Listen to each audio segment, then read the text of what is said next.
Also welcoming in now the management of Arvind Fashions, Mr. Suresh, the MD and CEO, joining us this morning to discuss the Q1 as well as the outlook going forward. Mr. Suresh, good morning. What's the demand scenario looking like post unlocking? We anticipated, of course, the hit post the lockdown, but what are you seeing in terms of a gradual recovery back to pre-COVID levels? Good morning. I think in terms of the opening up, more than 80% of our network is now open.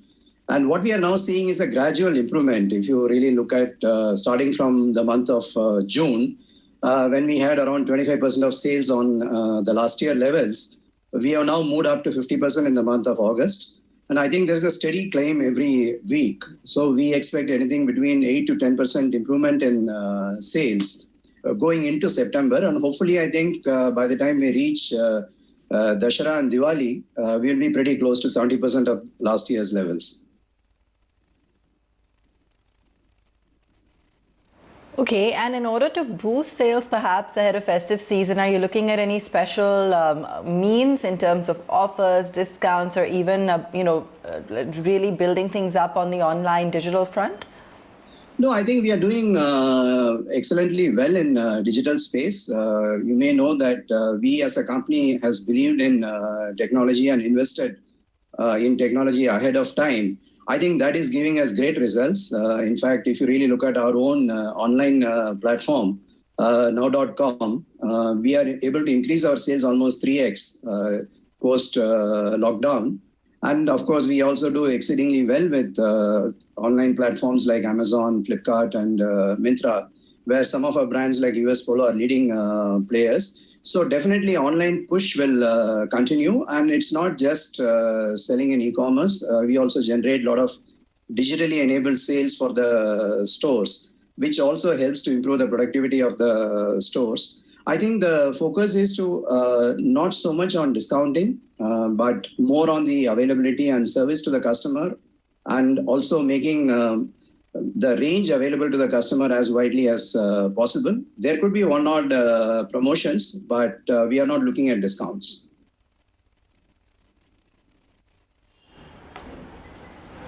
Mr. Suresh, good morning. Now, while Arvind Fashion over the last 3 decades has been built the largest portfolio of brands, you've got a presence across categories, across price points. Although you're a leader in a number of brands, we don't see that really being reflected in your margins. Why is that, and what is the margin trajectory?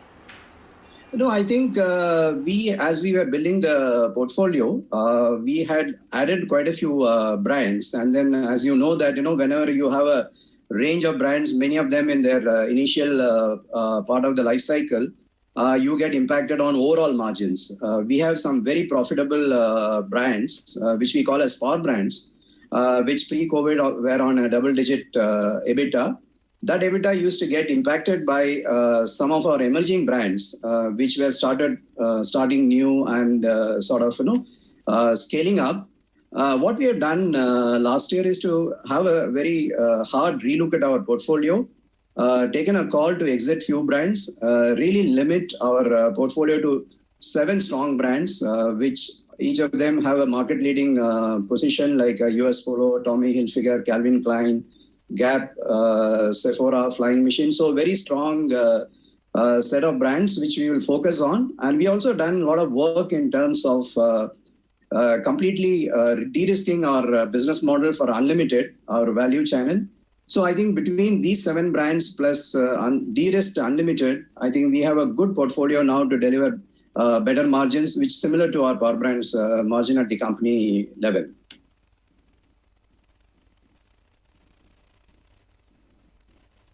Okay, fair enough.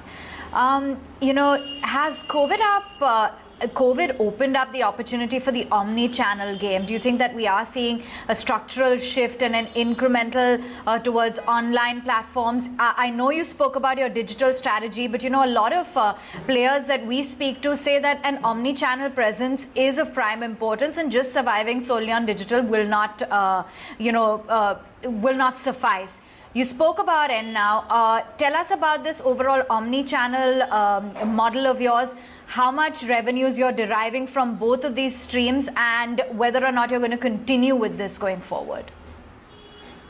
When I said digital, it is just not the e-commerce platform. It is very much omni. In fact, as I said, that we have actually invested in omni way back in, I think 5 years back. And that is actually, playing very well in today's world. As I was telling you that almost 30% of our store sales are getting generated out of our omni efforts. And many of our stores, in a way, are also now, transformed into a hyper-local fulfillment centers. So what I meant by digital is also about the entire omni. And if you really look at quarter one, of course, overall the market has shrunk. But in a shrunk size, we had done 45% of our sales have come online. And that's a combination of both pure online as well as omni.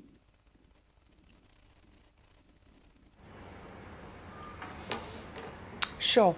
Also wanted to understand, in extension to that, the recent fund infusion, the rights issue, the Flipkart deal to the tune of 660 odd crore rupees. How is it that you've been utilizing the funds? We have also reduced our debt by 200 crores compared to our debt levels in the month of March. We have brought down the debt levels by a couple of hundred crores. And as you know that we had practically no business for a couple of months. So there is a certain cash loss which we have to fund, which of course is now coming down as we progress more and more, channels opening up. So it's a combination of reducing debt, funding the cash loss, and to some extent paying out our creditors.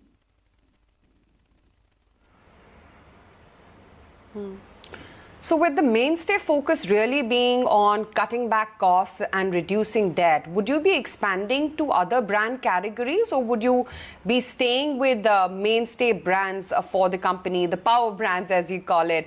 I mean, are we going to look at you foraying into perhaps specialty retail or some emerging brands as well? If you really look at it, I think we are in a way quite advantaged because our portfolio is inherently, strong.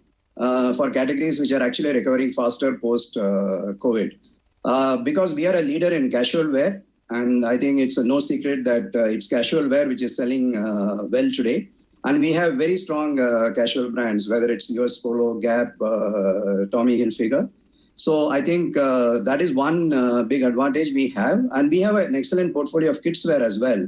Again, between US Polo, Tommy Hilfiger and Gap Kids, we pretty much give one of the set of best brands in kidswear, and kidswear again is doing quite well post COVID. Innerwear and comfort wear, which have already come back to almost last year's pre-COVID sales levels. Again, very suitable for work from home kind of a culture which is now developing. And do-it-yourself fashion do-it-yourself makeup is also emerging pretty strongly. And Sephora plays a very, very significant role in do-it-yourself fashion. So in a way, I think we have very strong categories in where the market is recovering quite well. I think the focus is going to be really how do we build these categories, make them larger and get a better margin and better return on the investment, then adding more brands into the kitty. Sure. The recent fund infusion as well, the Flipkart deal, also coming in. How have you used those proceeds, or how are you planning to? I think I made this point just before to another question. Basically, we had reduced our debt by 200 crores compared to our March debt level.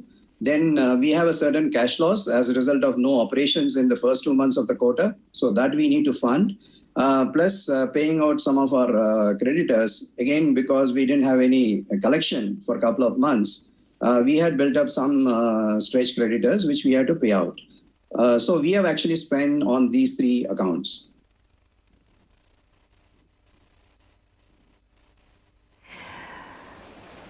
And also, any plans to, as you mentioned, you're building on certain, brands that you feel really have the potential going forward.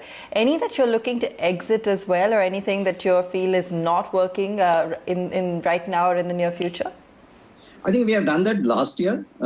So we have exited 4 brands last year, and we have in a way de-risked our business model of other brands like Aeropostale, Ed Hardy, Children's Place. So at this stage, of course, it's a constant evaluation process. But at this stage, we are not looking at exiting any of the other brands.